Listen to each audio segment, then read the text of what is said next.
Ok, pues comenzamos. Buen día a todos. ¿Me pueden confirmar si me escuchan bien? Sí, le escuchamos bien. Bien, Ok, muy bien. Sí, se escucha bien. excelente. Muchas gracias a todos. Nada, pues muchas gracias por su tiempo, gracias por estar aquí con nosotros. Mi nombre es Javier Mirós, estoy representando a la empresa SN Automation. Para quienes no nos conocen, SN Automation somos una empresa de origen mexicano.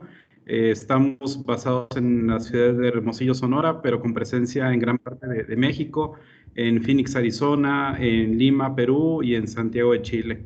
Somos una empresa que apoyamos a las industrias en temas de automatización, control e instrumentación. Distribuimos marcas de los principales fabricantes de este medio. Y en específico, en el día de hoy vamos a hablar sobre lo que es metrología y calibración en la industria. Allí, como pueden ver en la pantalla, está el logo de Endres & Hauser.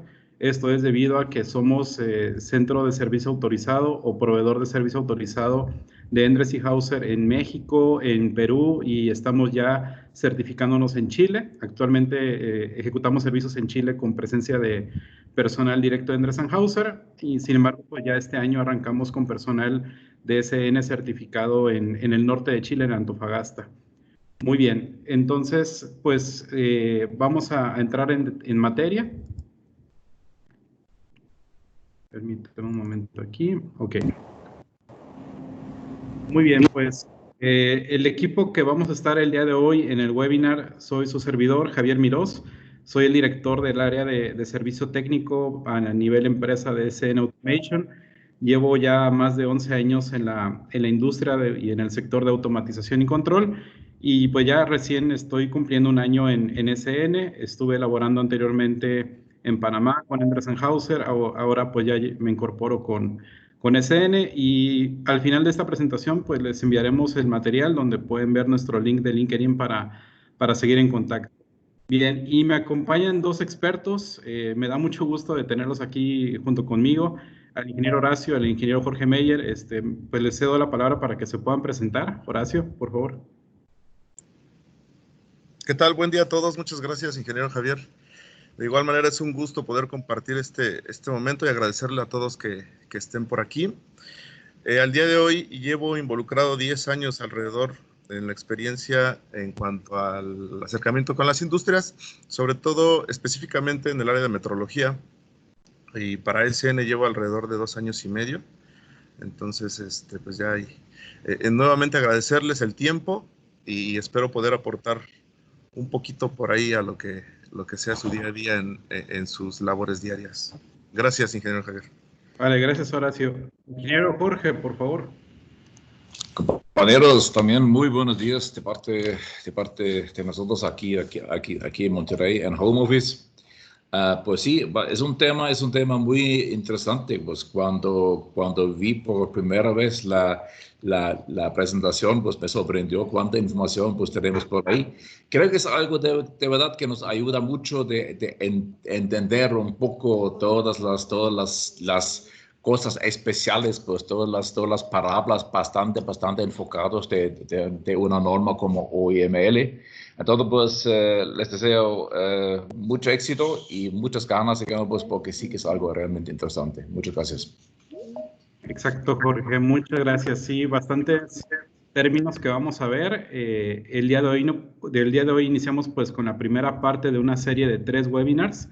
En este primero vamos a abordar lo que son términos de metrología, vamos a revisar vocabulario. En la segunda parte vamos a entrar en detalle a la parte de calibración, procedimientos, etcétera. Y en la última parte o en el tercer webinar ya vamos a ver cómo podemos optimizar ciertos procesos industriales con el apoyo de la metrología y calibración. Así que pues aquí estamos a la orden de todos. Solamente pues antes de iniciar, les explico un poco la dinámica. Les solicitamos muy amablemente a todos tengamos el micrófono apagado. Esto pues para evitar algún problema de señal y que nos podamos escuchar claramente. El webinar tiene una duración aproximada de 45 minutos. Igual vamos a manejar un tiempo para preguntas y respuestas aquí abiertas al público. Les solicitamos también, por favor, que compartan sus dudas o incluso comentarios que deseen aportar vía el chat. Por ahí tienen un botón para acceder al chat y vamos a estar monitoreando sus consultas. Como les comentaba, pues al final de la sesión tendremos este espacio de tiempo para preguntas y respuestas. La presentación en este momento se está grabando, así que si por algún motivo tuvieran que salir antes o por alguna emergencia, no hay problema, les estaremos compartiendo el link para poder acceder a la grabación. Y por último, por email les enviaremos llegar este material que vamos a estar presentando. Muy bien, pues iniciamos. ¿Cuál es el objetivo de esta primera parte? Como les comentaba, vamos a revisar conceptos de metrología. Sin embargo, aquí nos vamos a apoyar de un estándar, no son pues, los comentarios de SN ni los comentarios de Andreessen Hauser. Vamos a basarnos en lo que se conoce como el BIM o Vocabulario Internacional de Metrología Legal. Este es un documento emitido por la OIML y muchas organizaciones a nivel mundial, por ejemplo en México, pues el CENAM o en algunos otros países, pues adoptamos este BIM y lo aterrizamos ya a una regulación nacional. Entonces, pues podemos hablar de una manera muy transparente utilizando este BIM como referencia y vamos a revisar los términos que están viendo en su pantalla. Vamos a ver qué es metrología, qué es medición, qué es una magnitud, exactitud, precisión, error, ajuste, incertidumbre, trazabilidad y cerramos con calibración. Les adelanto que en el PowerPoint lo que van a estar viendo en sus pantallas es un extracto del BIM con respecto al término que vamos a revisar. Posiblemente algunos no vayan a entender directamente ese concepto porque pues, es un texto con bastante fundamento científico. Sin embargo, los vamos a explicar de una manera más tangible qué es cada uno de los términos y como les comentaba, para preguntas y respuestas nos apoyamos del chat o esperamos al final de la presentación para acceder al espacio de tiempo determinado para ello. Para cerrar con la presentación, vamos a hacer un ejercicio en el que les vamos a mostrar una herramienta con la cual ustedes pueden calcular su potencial de ahorro si se calibran ciertos instrumentos. Eso lo vamos a ver ya al cierre de la presentación. Muy bien, pues entrando en materia, iniciamos con el primer término.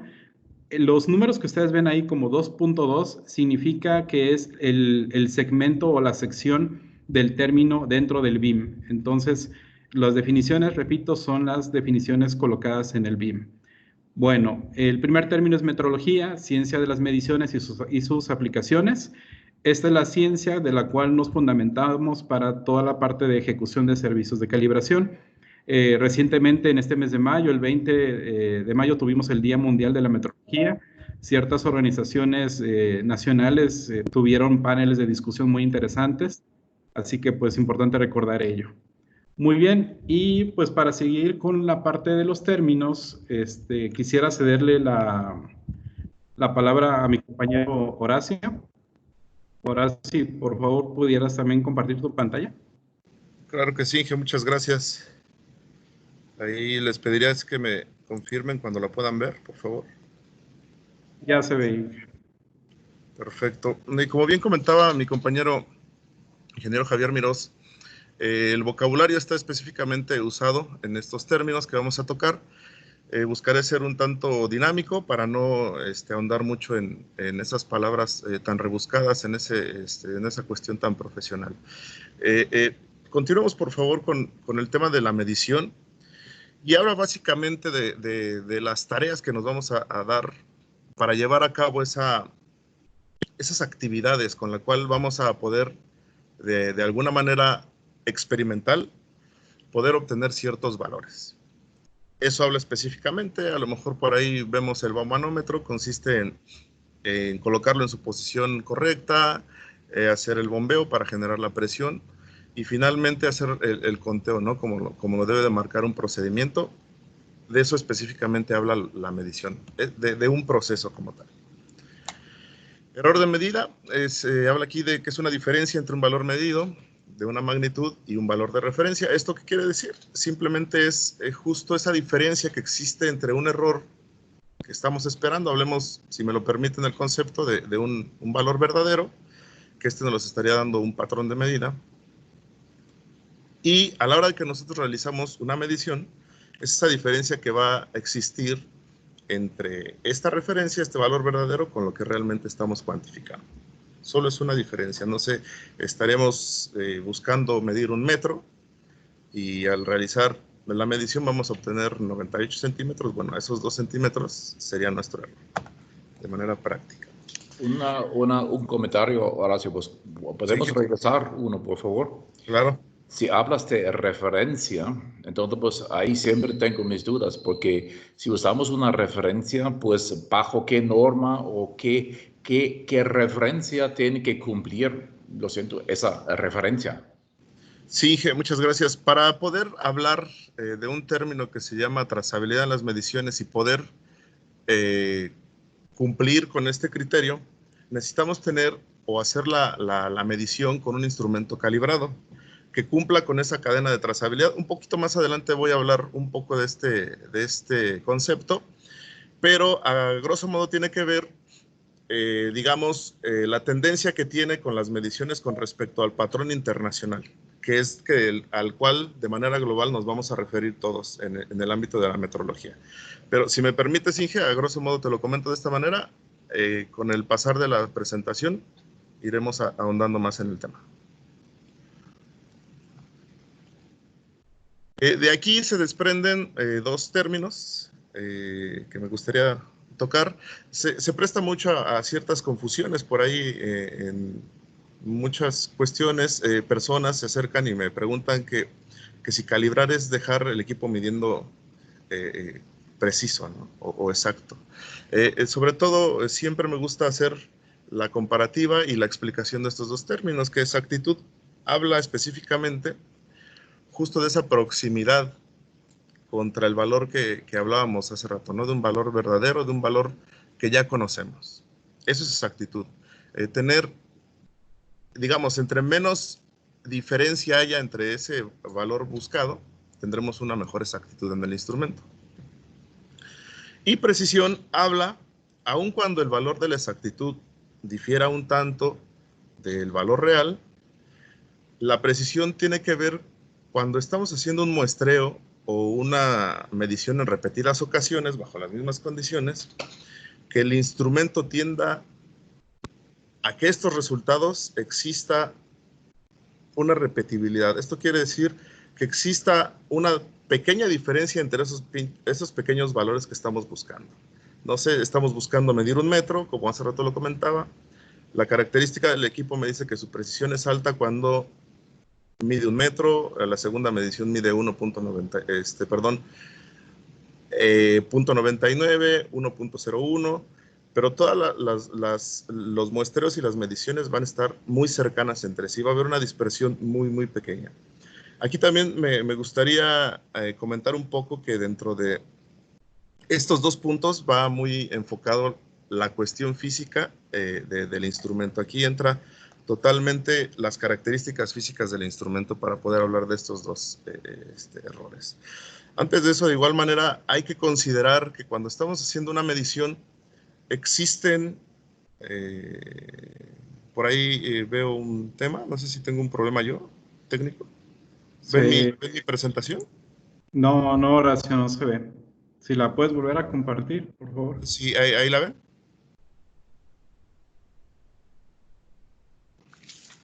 Sí, correcto. Perfecto. Dentro de esto que comentábamos, tenemos un par de errores normalmente que van implícitos en la práctica de una medición, que es el error sistemático y el error aleatorio. El error sistemático, vaya, es el error que persiste, que ya es inherente al sistema, al equipo de medición. Eso es, vaya, no se puede corregir. Y el error aleatorio, por ahí es algo que empieza a impactar de manera conforme se empieza a hacer estas mediciones repetidas o este muestreo. Puede ser el impacto del medio ambiente en la medición, a lo mejor la temperatura aumenta y nuestro metro, que es nuestra herramienta de medición, empieza a tener cierta elongación ahí en sus cuestiones físicas, ¿no? Entonces, para hablar un poquito de eso en relación a los dos puntos que hablábamos en la slide anterior, podemos ver que en la primer diana podemos hablar de un error aleatorio grande. Esto es que pues no lo podemos controlar. Nos está impactando algo que no podemos, no está dentro de nuestro alcance poder modificar o minimizar. Y como podemos ver, tenemos un punto consigna al centro, pero las mediciones y el muestreo está muy lejos de ello. De igual manera, las mediciones entre ellas mismas, entre el mismo muestreo, son muy dispersas. Para un error sistemático grande podríamos hablar de que el error sistemático podría llegar a ajustarse dado que el muestreo y la diferencia entre las mediciones entre sí es muy pequeño. Entonces, podremos decir que este error sistemático lo podríamos corregir y llevarlo al punto consigna, al punto real, a lo que estamos buscando.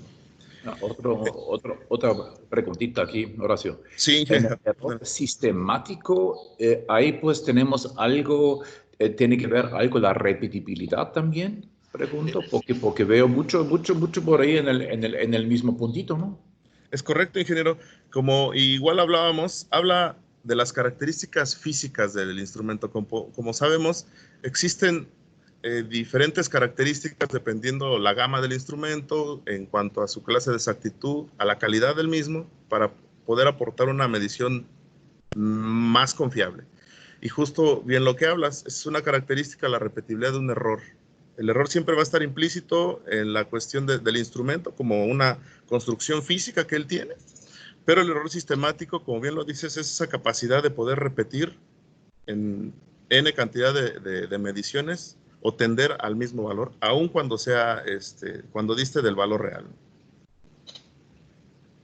Y por último, podríamos estar hablando de un error aleatorio y errores sistemáticos pequeños, que justo va de la mano con de lo que venimos platicando, que como podemos ver estamos encontrando el valor buscado, el valor real, estamos cayendo en ese muestreo, y mejor aún, aquí las características del equipo nos permite tener dentro de esas mediciones repetidas, pues una dispersión entre esos valores bastante menor, ¿no? Como podemos ver, pues están muy cercanos uno de otro. Inge Horacio, ¿me permite un comentario? Ahí sí, en las dianas, por favor. Sí, claro. Muy bien, yo creo que aquí para resumirlo para todos y que todos tengamos el concepto claro, en la primera diana, que es la superior izquierda, tenemos un error aleatorio grande. Esto conectándolo al slide anterior, tenemos una precisión muy mala, ¿no? Tenemos mediciones que no están repitiendo, que no están cercanas unas a las otras, y esto en la instrumentación lo podríamos traducir como un equipo con una mala precisión y por ende una mala exactitud, porque pues tenemos puntos que están alejados del valor real, que el valor real asumimos que es el de color amarillo, y por ello pues tenemos una condición muy complicada en este instrumento. En el lado derecho, superior derecho, tenemos varios puntos que se repiten o están muy cercanos unos a los otros, pero están lejos del valor real, que repito es el valor amarillo. Aquí tenemos un instrumento con buena precisión, pero no es exacto. Esto lo podemos ver en las líneas económicas de los instrumentos. Los instrumentos más económicos suelen tener buenas o aceptables precisiones, pero obviamente que no van a tener una muy buena exactitud. Por debajo del lado izquierdo tenemos un error aleatorio y sistemático grande. Aquí tenemos pues un equipo en una situación también muy grave, porque por un lado no es exacto, no está cerca del valor real y tampoco está en buena precisión. Esto lo podemos ver en la instrumentación cuando tenemos malas configuraciones, una mala instalación en el punto de medición. No necesariamente tiene que ver con un ajuste del factor de calibración. Muchas veces estos errores los tenemos por mala configuración o una mala instalación o inclusive un equipo mal seleccionado. Y en el último, inferior derecho, pues tenemos el caso ideal, el instrumento ideal, un instrumento con muy buena precisión, todos los puntos están muy cercanos y muy buena exactitud, todos los puntos están dentro del valor real. Este es el punto target o el punto que todos buscamos y es un punto que podemos llegar a lograr a medida de que tengamos un instrumento de buena calidad, que esté en buena condición y que permita ser calibrado y posteriormente ajustado para mantenerlo por un ciclo de vida largo. Muy bien, mi aporte ahí nada más, Horacio. Gracias. Gracias. Una pregunta, Javier, muy interesante, pero ¿me puedes explicar en dos frases qué es la diferencia entre precisión y exactitud? Bien, la exactitud es qué tan cercano estamos del valor real. El valor real es una referencia y va a depender de cada país y sus regulaciones qué trazabilidad debe de tener esa referencia. Pero independientemente de eso, es la diferencia o la cercanía que tenemos del valor que estamos midiendo con el instrumento de proceso contra una referencia. Eso es la exactitud. Ahora, la precisión es, imagínate, Jorge, que hacemos esas mediciones, pero las hacemos 5 veces a 5 temperaturas diferentes. Estamos calibrando una RTD de temperatura y la vamos a comparar en 0, en 25, 50, 75 y 100 grados Celsius. Entonces, en cada una de estas comparaciones contra la referencia, vamos a obtener 5 exactitudes. Esas exactitudes, entre más cercanas estén unas a las otras, por ejemplo, en la primera me dio -2 grados de exactitud. Bueno, si las demás mediciones o los demás errores están cerca de esos -2 grados, estamos hablando de que tenemos un equipo muy preciso. Pero si por otro lado la dispersión de errores es muy alta, estamos hablando de que tenemos un equipo que no es preciso. Donde la precisión juega un rol muy importante. Imaginemos una embotelladora, una línea de envasado de alguna bebida, pues y aquí es importantísimo la repetibilidad porque vamos a estar llenando botellas a un ciclo de velocidad bastante alto, ¿no? Entonces allí la selección del medidor de flujo, el rol de la precisión o repetibilidad es un rol muy importante.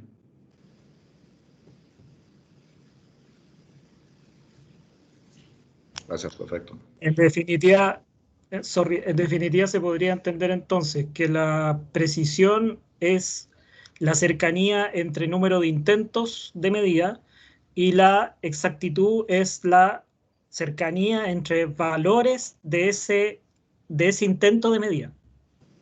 Es correcto, Sí, es correcto. Y muy importante evaluar los dos términos a la hora ya sea de seleccionar un instrumento para su aplicación de proceso, porque podemos de repente solamente irnos por la exactitud y la exactitud es lo más importante. No, también tenemos que revisar la precisión y si nuestro proceso es muy crítico en temas de repetibilidad o precisión. Ese sería el punto importante o el mensaje que queremos trasladar aquí. Y el otro punto es cuando solicita el cliente un servicio de calibración, pues importante que el proveedor entregue estos dos resultados. En SN, como proveedores de servicio de Endress & Hauser, al cliente le proveemos ambos, le proveemos el error o la exactitud con la que su instrumento fue encontrado y con la cual fue entregado, y la repetibilidad encontrada y la repetibilidad entregada. Entonces el cliente va a poder tener visibilidad en su certificado de calibración de los dos parámetros. Ok. Hola, Horacio, Javier, soy Vanessa. Hola, Vanessa. Preguntan aquí en el chat, Guillermo, ¿a qué le llaman clase del instrumento y a qué le llaman resolución? Ok. La clase de exactitud sería el concepto real. La clase es la característica del propio medidor en poder tener una medición exacta, en poderte acercar a un valor buscado con esas características físicas de calidad. Habla de las características, de esas cualidades del instrumento. La clase de exactitud. Y por ahí, como mencionabas algún otro, Vane, es la... La 1 era a qué le llaman clase del instrumento y la 2 era a qué le llaman resolución. La resolución es básicamente el menor índice que puedes tú ver de diferencia en el display. No sé, puede ser que haya un incremento, decremento de unidad, no sé, 1 grado, 2 grados, 3 grados.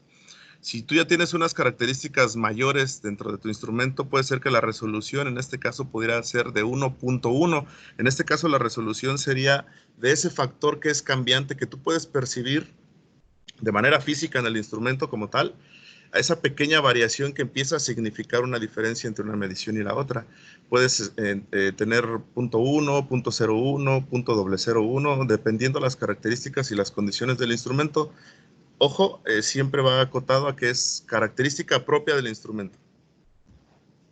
Gracias, Vane.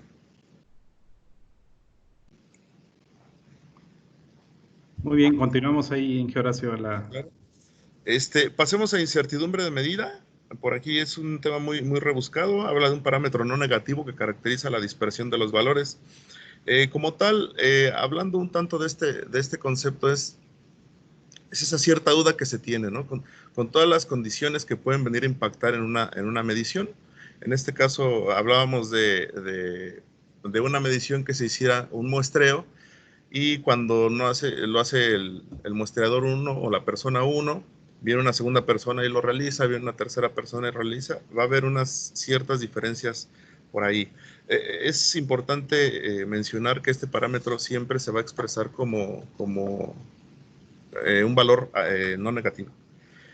Por ahí... Perdón, sí, si me permite un comentario adicional, Inge Horacio. Sí, claro. Digamos que la incertidumbre es calcular el error del error, por decir un nombre coloquial, ¿no? Nosotros en una calibración, pues comparamos la medición del instrumento de proceso contra un patrón y determinamos un error de medición.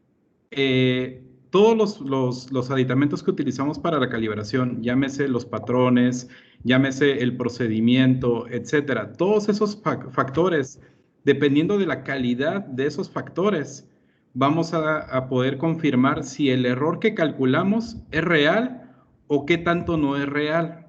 Si, por ejemplo, comparamos un RTD de proceso contra un calibrador de temperatura, calculamos un error de menos 2 grados Celsius, la incertidumbre me va a decir qué tan seguro estoy de que el error son menos 2 grados Celsius o en qué rango de temperatura va a estar ese error. Por ejemplo, podemos tener una incertidumbre de, por decir un número, más o menos 5 grados Celsius.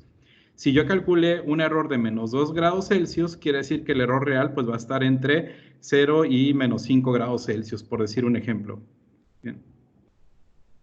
Ok. Sí, muy bien. Retomando un tanto el ejemplo del ingeniero Mirós, por aquí se puede mostrar del lado izquierdo dentro del diagrama que está el equipo bajo prueba y del lado derecho tenemos la referencia, que en este caso es nuestro instrumento patrón. Ambos están sumergidos en un baño de temperatura, que es el medio el cual va a generar esa temperatura, que como pueden ver está programado a 100 grados, el cual tiene un controlador que en realidad va a estar buscando mantener esa homogeneidad y esa temperatura de manera constante. Dentro de él hay un fluido que va a estar en recirculación para tener una homogeneidad dentro de él. Aquí, como podemos ver, es todas las variables que nos van a impactar en el momento de estar haciendo las pruebas. Podemos ver, como por ejemplo, las características del equipo patrón. Como pueden ver, esto llega a impactar y se nota una diferencia en la medición de la temperatura. Podemos hablar de la homogeneidad en la temperatura del baño, hablando de que es un fluido líquido en este caso. Estabilidad del medio, qué tal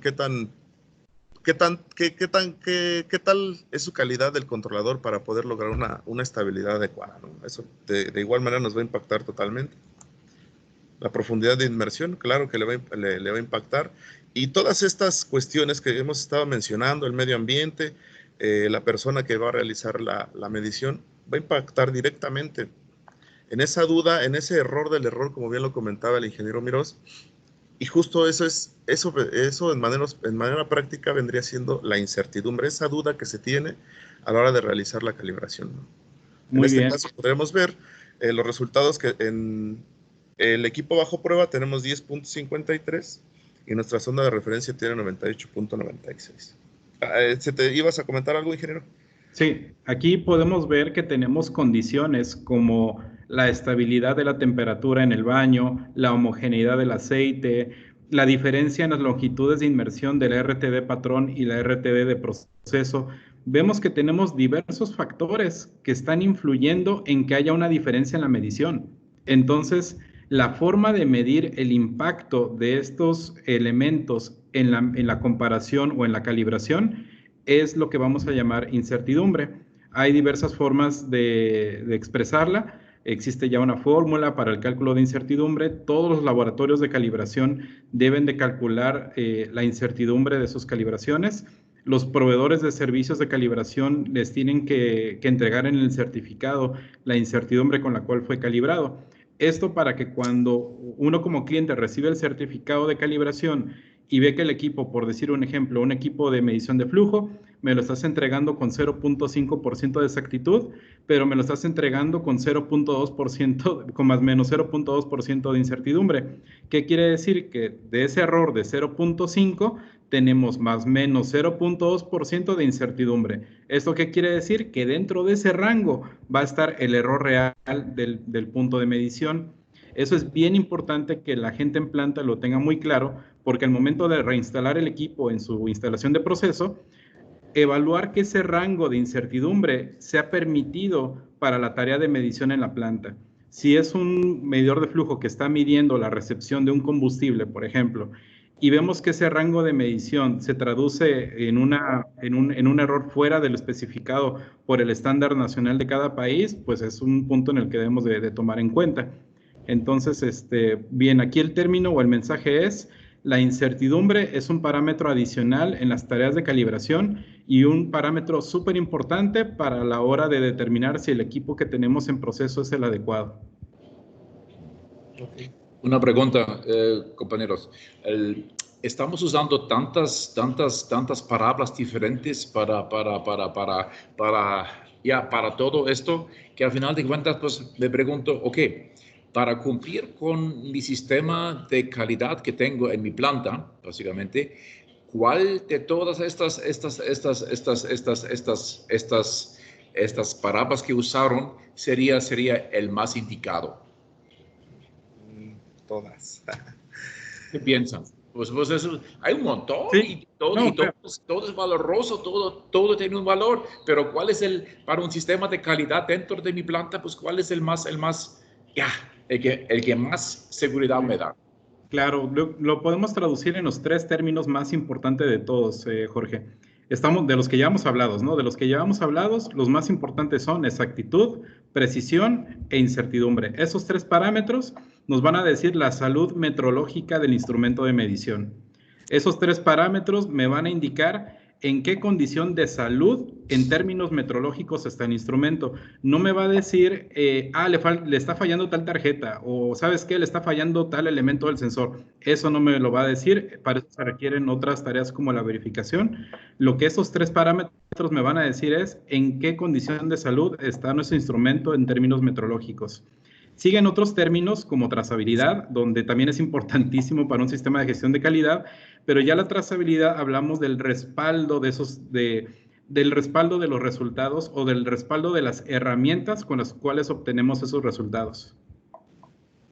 Es correcto, yo igual comentaría que habría que considerar también, aun cuando no hemos visto el concepto de calibración, ingeniero, eso te daría realmente el historial, poder analizar el historial de cómo es que se comporta tu instrumento a través del tiempo, cómo es que va derivando y hasta qué punto es confiable en la medición. Una vez que tú tienes una calibración, pues vas a tener esta trazabilidad que comenta el ingeniero Mirós y estarás cumpliendo con esto que comentas, ¿no? Muy bien, excelente. Compañeros, pregunta José Luis Mestas, favor de indicar diferencia entre sensibilidad y resolución.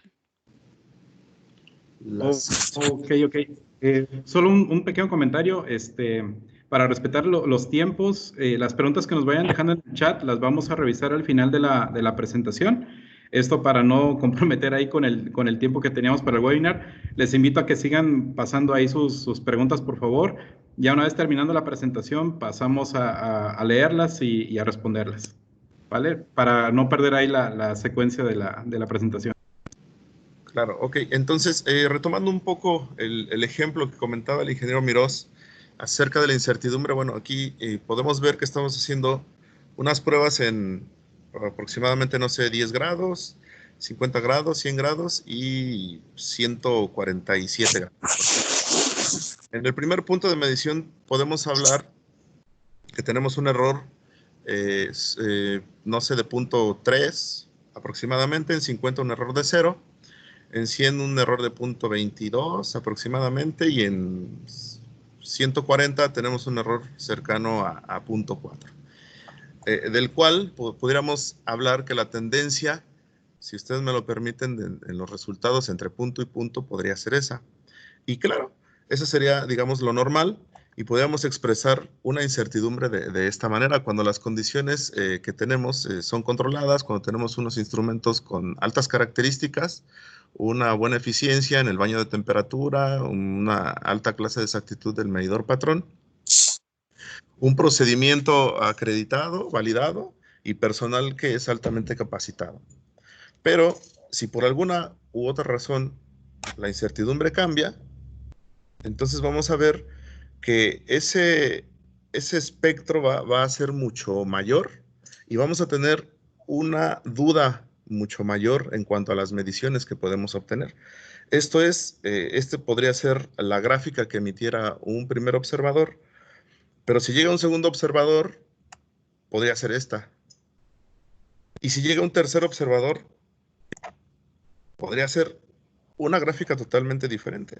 Aun cuando estamos cumpliendo con el más menos, esa tolerancia de incertidumbre que se está manejando, pero como pueden darse cuenta, la diferencia en los resultados podría impactar de manera importante.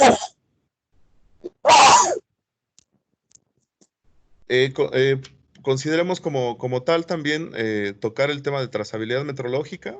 Esto es, a grandes rasgos, es la relación o el seguimiento que se le da a esas mediciones con respecto al patrón internacional, que es el patrón a la referencia a la cual todo, de manera global, nos vamos a referir para poder hablar de algo como tal, ¿no?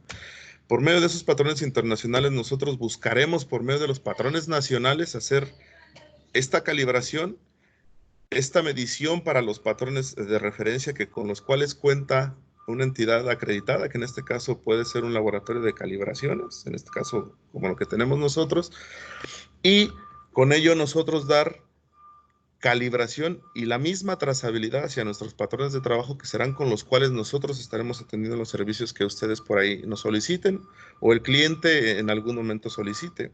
Es importante añadir que debe de haber justo esa secuencia, por eso habla de una cadena que es ininterrumpida y documentada. Es importante saber que estas características propias, que exista ese rastro de que puede ser que pues, se puede constatar que hemos llegado de alguna manera a patrones internacionales y que ellos nos han derivado su incertidumbre de medida. Eso es también importante aclararlo, que toda la medición, cualquier tipo de medición, va a llevar consigo esa incertidumbre de medida que se tiene que, digamos, ir considerando en esta cadena de trazabilidad. Muy bien, aquí un término súper importante, Horacio, con respecto a los sistemas de gestión de calidad. Como pueden ver en la imagen donde tenemos esta cadena, hablamos de abajo hacia arriba. En la parte de abajo tenemos los instrumentos de proceso, los instrumentos que tenemos en la planta. Posiblemente ustedes en planta tengan patrones de trabajo para hacer verificaciones internas. De ahí tenemos patrones de referencia, posiblemente de algún externo que calibre esos patrones o algún externo que también calibre instrumentos de proceso. Generalmente los proveedores, como en SN, donde estamos como proveedor de servicio autorizado de Endress & Hauser, los patrones tienen trazabilidad a los estándares nacionales. Y ya los estándares nacionales pues ya tramitan su trazabilidad a patrones internacionales. Toda esta cadena de calibraciones debe estar documentada. Y eso va dentro de los sistemas de gestión de calidad de nuestros clientes. Entonces, para cualquier apoyo en temas de gestión de estos documentos, también Endress & Hauser tiene soluciones como el One Portal para la gestión de los documentos de los activos. Mi aporte ahí, Horacio. Gracias. Gracias, Ige. Muy importante, muchas gracias. Y bueno, vamos a un tema que normalmente se confunde con un ajuste, que ya hablábamos de él, que es la calibración. Muchos de los usuarios en algún momento llegan a confundir este término. Aquí yo les recomendaría pues no confundirlo, no corresponde a lo mismo. Podemos hablar básicamente de que es una operación en condiciones especificadas. Consta de 2 etapas. La primera es justamente obtener esos valores, se va a hacer una medición, se va a determinar esa incertidumbre y posterior a ella, en una segunda etapa, esta información se utilizará para garantizar la medición que yo voy a tener dentro de mi proceso. En términos prácticos, ágiles, hablemos de que una calibración es la comparación de un instrumento bajo prueba, unit under test, o como se conoce también, al menos aquí en México, IBC como instrumento bajo calibración, contra una referencia. Esto hay que comentarlo, que de igual manera tiene que ser en ciertas condiciones. Por ahí en el slide podemos ver al técnico que está realizando la calibración en flujo. Y las condiciones son las mismas, esas son las cuestiones que debemos de considerar para garantizar una calibración, para poder hablar de una calibración. En este caso vemos que pues, los equipos, tanto el patrón que está en el bastidor, como el equipo que se ve ahí en color azul, que es el que está siendo sometido a las pruebas, están conectados en serie. Con esto garantizamos que tenemos la misma presión, la misma temperatura del mismo fluido que está recirculando, en las mismas condiciones, y el ejecutor es la misma persona. En términos propios es esa comparación bajo esas condiciones. Normalmente, ya hablando de un ente, de un laboratorio de calibración, debe ser cuando su personal debe de tener la capacidad técnica, que ya fue evaluado en este caso por la EMA, y un procedimiento que es validado, ¿no? Básicamente es de lo que habla una calibración. Muy bien. Y un segundo punto, que era lo que les comentaba al inicio, que surge a confusión, es el ajuste. Y aquí habla de esas operaciones, de ese, vaya, si me permiten, ese movimiento, esas actividades que tenemos que hacer, ese cambio de switch, ese atenuar ese potenciómetro, no sé, estoy hablando de ciertas características independientes de cada instrumento. Es justamente lo que vamos a realizar sobre un sistema para buscar minimizar ese error que ya encontramos. Normalmente un ajuste viene después de una calibración. Una vez que ya conocemos el error, la diferencia en la medida que estamos buscando, o al menos en el punto consigna, para buscar minimizar ese error. Posterior a ello, como siempre, dado las condiciones en las cuales se va a hacer las tareas, es recomendable volver a realizar las pruebas de calibración para garantizar que el instrumento llegó al punto al que nosotros estamos buscando. Esto quiere decir que, como coloquialmente se le dice, haya aceptado el error, el ajuste, que haya minimizado ese error conforme nosotros lo estamos haciendo, ya sea, como les decía, por medio de mover una perilla, ajustar un potenciómetro, calcular un factor de calibración que se tendrá que reconfigurar dentro de su electrónica, y nuevamente realizar las pruebas de calibración. Esto nos da pie a poder saber cómo estaba el instrumento cuando iniciamos con estas pruebas, y posterior al ajuste, cómo es que va a medir, cuál será esa diferencia en el error que buscaremos minimizar. Por aquí venimos partiendo un poco de lo que hemos estado hablando. Llegamos a una tablita, no sé, ingeniero Miró, si me pudieras apoyar, hacer dejo de compartir mi pantalla.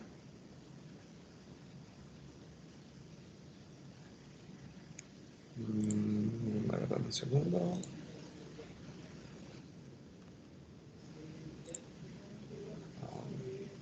Ahí ya la veo. Javier, estás en silencio tu micrófono. Gracias, Adán. Ya me escuchan bien, ¿verdad? Sí, ingeniero, muchas gracias. Ok, gracias. Bueno, les comentaba que ya estamos por cerrar. Esta es una herramienta que les comentaba al inicio de la presentación, la cual nos puede apoyar para calcular el potencial de ahorro que podemos tener en diversas aplicaciones.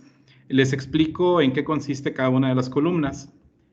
Vamos a empezar desde la columna B, donde vamos a colocar el costo. En este caso estoy colocando dólares por tonelada de diversas sustancias. Estoy colocando como ejemplo ácido sulfúrico, etileno, ácido fosfórico, amoníaco y cloro. Estos son precios ejemplo, y pues van a depender de cada país qué tan reales sean estos precios. Pero aquí ustedes pueden colocar el precio de alguna de las sustancias y calcular ese potencial de ahorro. En la segunda columna tenemos el flujo que tenemos en el medidor, o qué rate o qué caudal, como en algunos países lo conocen, qué caudal tenemos en el medidor. Aquí, para fines de ejemplo, tengo un flujómetro de 2 pulgadas de diámetro que está midiendo 20 toneladas por hora. Posteriormente, en la tercera columna le llamamos incremento en exactitud. ¿Qué significa incremento en exactitud? Generalmente en los medidores de flujo la exactitud la manejamos en porcentajes. Por decir un ejemplo, un medidor ultrasónico tiene de fábrica, dependiendo del modelo, 0.5% de exactitud de fábrica. ¿Qué pasa si un cliente nos entrega este medidor para calibrarlo? Lo calibramos y encontramos una exactitud de 0.6%. Lo ajustamos, lo volvemos a calibrar y después del ajuste logramos bajar a 0.5%. Quiere decir que incrementamos la exactitud de 0.1. Pasamos de 0.6 a 0.5. Bien, estos son los 3 campos que ustedes pueden llenar. Los siguientes campos son fijos, son ya especificados por la hoja. En la primera columna tenemos la cantidad de horas por año que este instrumento va a estar operando, va a estar midiendo flujo en una jornada de 8 horas por 5 días a la semana. Después tenemos en la columna F las horas de operación totales en el año cuando el instrumento trabaja o está midiendo flujo en una jornada 24/7. Nos vamos ya al extremo.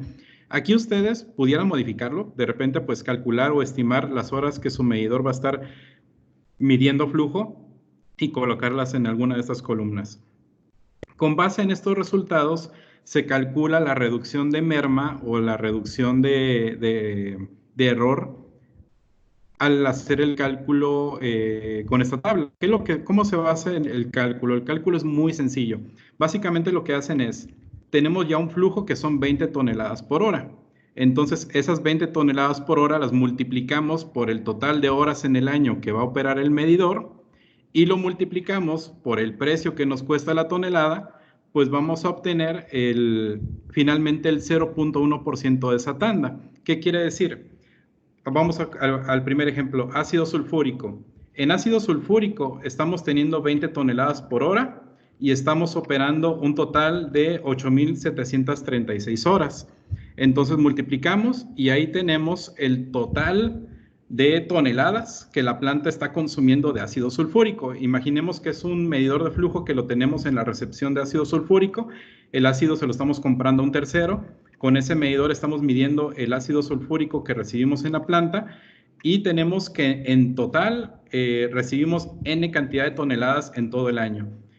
Entonces, ya que tenemos el total de toneladas del año calculadas, la multiplicamos por el precio por tonelada. Allí ya tenemos el costo total anual de consumo de ácido sulfúrico.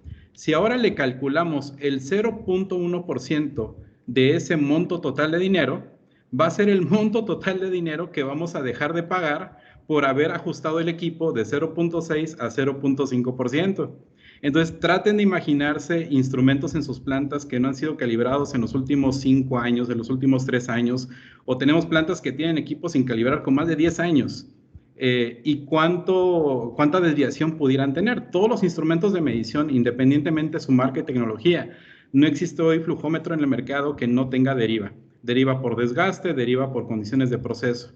Entonces, tratemos de imaginar el potencial de ahorro. En este caso hablamos que de ácido sulfúrico en una jornada 24/7 hablamos de $11,000 en el año. ¿Qué no pudiéramos hacer con esos $11,000 en otras partes del presupuesto, verdad? Esta hojita de Excel las compartimos. Si tuviesen alguna duda con el llenado, estamos a la orden. Pero podemos ver aquí un ejemplo muy práctico para poder calcular el potencial de ahorro que tengan en sus aplicaciones.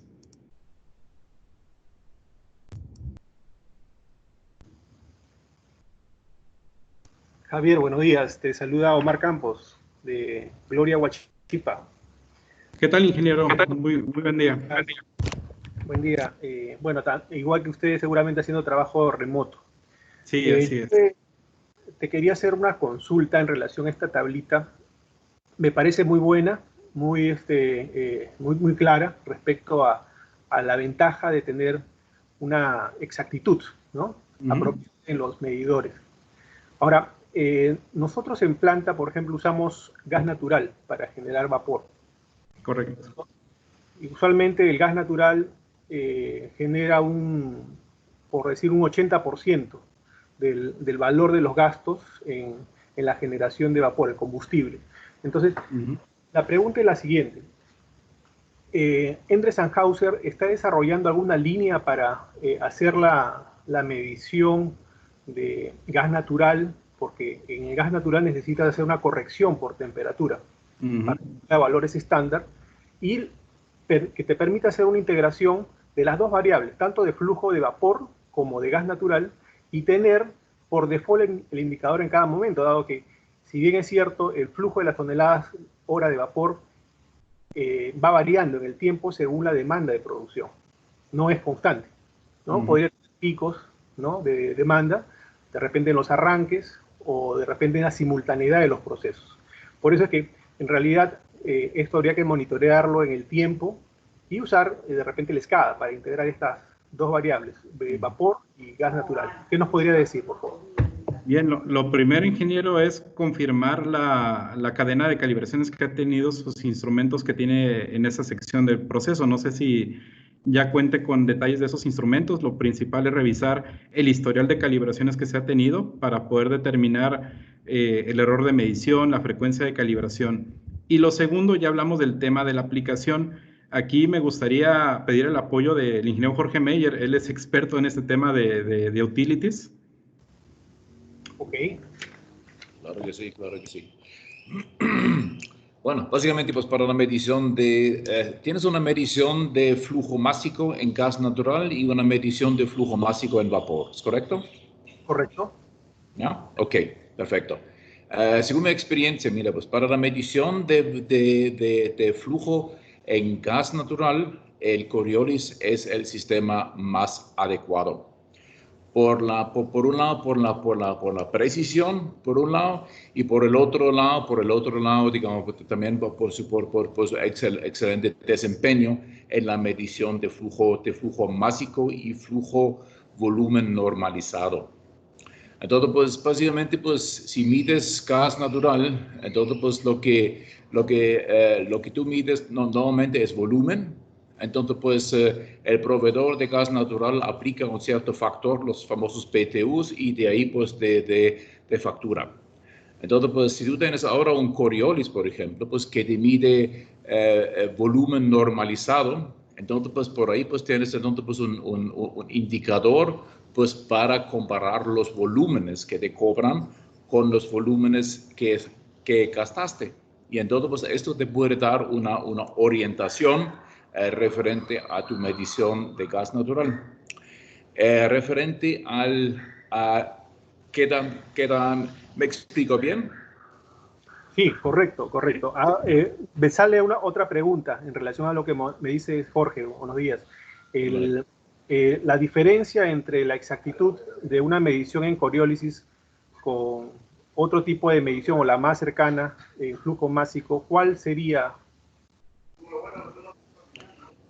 Ok, sí, pues, ok, si hablamos de precisiones, exactitudes, pues en Coriolis, pues tenemos una exactitud de 0.1, si no me equivoco, corrígenme por favor si no es el caso, y con una calibración especial podríamos llegar hasta 0.5, 0.6, por ahí, se podría también. Entonces, pues, pero esto básicamente es la precisión según especificación del equipo, ¿no? Entonces, pues, pero eso es el gas natural con la precisión según fabricante. Ahora, digamos, pues, si tú pones, por ejemplo, un Coriolis ahora, pues en una aplicación así, entonces, pues, se recomienda por ahí una frecuencia de calibración de cuándo, Horacio, Javier, una vez al año, ¿está bien? Bueno, si me permiten hacer el comentario aquí, ingenieros, ambos, este tema de los tiempos en los cuales tendríamos que calibrar, eso va determinado por el cliente. El usuario final es quien conoce la criticidad en la medición con la cual está usando este instrumento. Entonces, nosotros podríamos dar como un ente que somos un laboratorio acreditado, ciertas consideraciones que él debería de ver, pero no podríamos determinar, dado que no conocemos a fondo su proceso, no sabemos cuál es la criticidad para él, si existe una cuestión económica ahí que se vea afectada, con ese es el medidor que le estoy vendiendo a mi cliente, con ese es el medidor que estoy recibiendo producto. Entonces, dependerá de esas condiciones y de lo que sí yo les podría comentar, que también depende de la manera en ese historial que vaya teniendo con respecto a las calibraciones anteriores, poder hacer un análisis de cómo es que se comporta con el paso del tiempo. Ya hablamos de esta deriva instrumental que Javier también comentaba hace unos momentos. Ese sería un punto exacto. Yo te recomendaría hacer ese análisis, ingeniero, para poderlo hacer de manera matemática, hacer ese cálculo específico del intervalo entre calibraciones. Sí, nosotros lo hacemos una vez al año. Los ajustes lo hacemos una vez al año. Pero yo lo que estoy viendo es la ventaja de usar un equipo de coriólisis, porque si hablamos de medidores de más allá de 6 pulgadas de diámetro, son medidores grandes, ¿no? Entonces, ¿contra qué lo comparamos? Habría que desmontar todo el equipo y llevarlo a un banco de pruebas. Corríjame si me equivoco, ¿no? Claro. Y eso Exactamente. Omar, ese es exactamente el punto, digamos, pues más caro tu producto que mides, en tu caso gas natural, por ejemplo, más indicado es poner un sistema con una excelente precisión y repetibilidad en la medición, como es el caso de un Coriolis, por ejemplo, es correcto. Ahora, pues, referente al vapor, ahí la situación es otra. Coriolis, pues no lo recomiendo para vapor, porque no siempre estamos muy seguros que el vapor es completamente vapor saturado. Porque en el momento en cuando tenemos una gotitita de condensada por aquí, entonces pues el tubo del Coriolis se desbalancea y nos provoca por aquí un problema con la medición. Por lo tanto, digamos, pues, no recomiendo un Coriolis para ese tipo de aplicaciones. Para ese tipo de aplicaciones,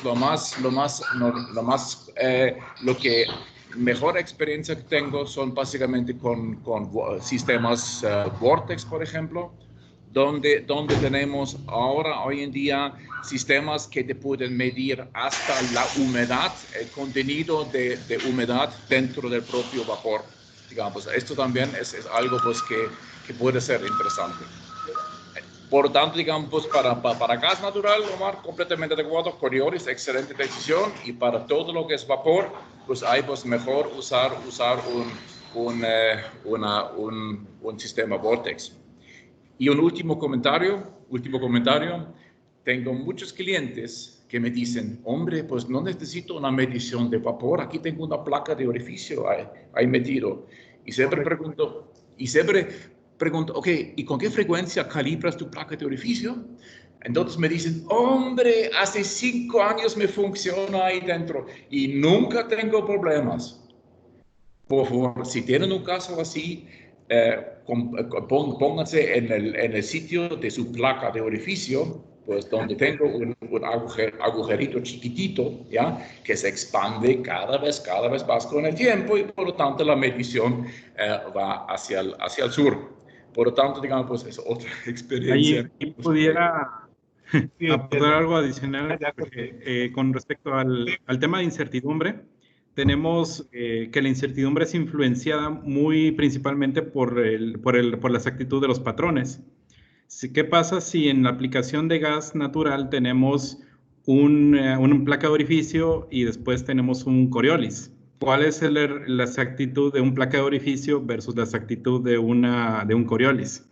Entonces, obviamente que en un placa de orificio tenemos una exactitud extremadamente muchísimo más alta que en un Coriolis, y eso se va a traducir en una incertidumbre mucho mayor, de manera que cuando traigamos este tema a la tablita de Excel y calculemos la tanda total o el consumo total de gas natural en el año, podemos hacer el ejemplo. A ver, ¿cuánto me representa en dinero un 1% de incertidumbre? ¿Y cuánto me representa 0.2% de incertidumbre?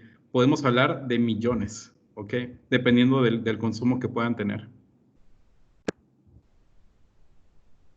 Sí. Ok, muchas gracias. Bueno, iremos viendo las mejoras al respecto con sus recomendaciones. Gracias, Jorge. Gracias, Javier. Gracias, saludos, ingeniero. Muchas gracias. Bueno, pues ya habíamos llegado al último slide. Les agradecemos mucho a todos. Pues ya llegamos a la hora de pactada. Las respuestas a las preguntas que vimos en el chat se las vamos a responder directamente por correo. Los esperamos para la segunda parte. Próximamente les haremos saber la fecha.